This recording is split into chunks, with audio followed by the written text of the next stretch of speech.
everybody, I'm back with the last episode of this series for tech startups to help you successfully launch your brand. And this is the last episode. It's so important. This is about the GOSPA model. Yes, I'm not talking about gospel. I'm talking about GOSPA model, which is now that you have your brand, you have clarity in terms of your positioning, how are you going to make sure that you stay on target so you can successfully launch and grow this business? Let's get started because we have a few minutes together. Let's do it.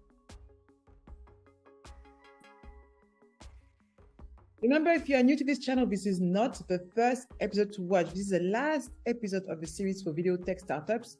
And you need to watch the 5 videos that were just before that to really get a sense of why I created the series and why we are at this stage. We're at the stage now, we have clarity, we've done our hypothesis, we've done our confirmation biases, we've done our falsification biases, we have clarity in terms of our positioning, we have clarity in terms of our brand.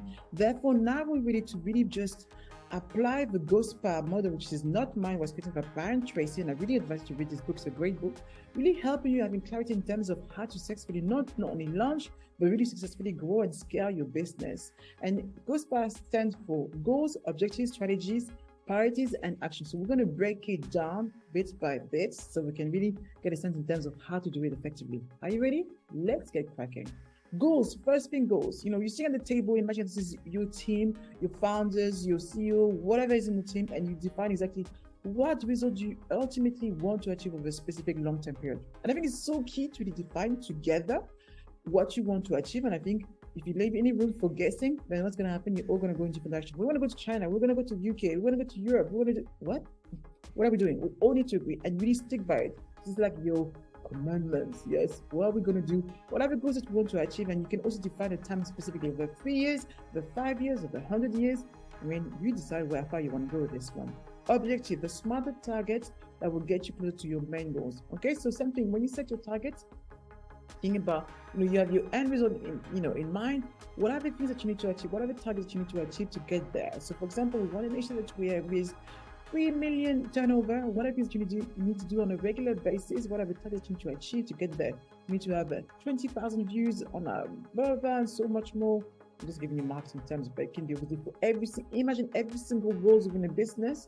Really defining the targets, not just for marketing, but for operation, CTO, product innovation, and so much more. The clarity you have around that, the better it will be for everybody to get there at the same time as well. And really set yourself some really achievable and smart goals that you can really measure. Don't set really huge ones, but very small and which I would say with milestones that you can achieve as soon as possible. All right. Strategy, how will you achieve your objectives? This is where strategies come into play. You say, okay, we want to get there. What do we need to put in place to achieve this? Okay, so we want to get 20,000 views. I'm just getting you a sense from a marketing point of view. You want to achieve 20,000 views on your YouTube channel. What do we need to do to get there? We need to start spending money on advertising or whatsoever. I mean, it's not really a strategy, but I'm giving something to come out of my head. But really think in terms of what strategies you need to put in place to really get the objective that you want to achieve. And I think it comes out to that. Really think about it together as a team, what you need to do to achieve that. And the second one, priorities. What is the most important, priorities on your agenda? Identify the most effective action that will get you closer to I will make your strategy a success. Very simple as this. It's not very simple, but it's not that simple. But really define what are the priorities that you should focus on. What are the things that you need to do first to ensure that your strategy becomes a success. Again, it's so easy to be distracted. Really use that as a Bible for everybody within your team to stick by it and not get distracted by shiny syndrome objects, shiny syndrome, such I can't remember the name.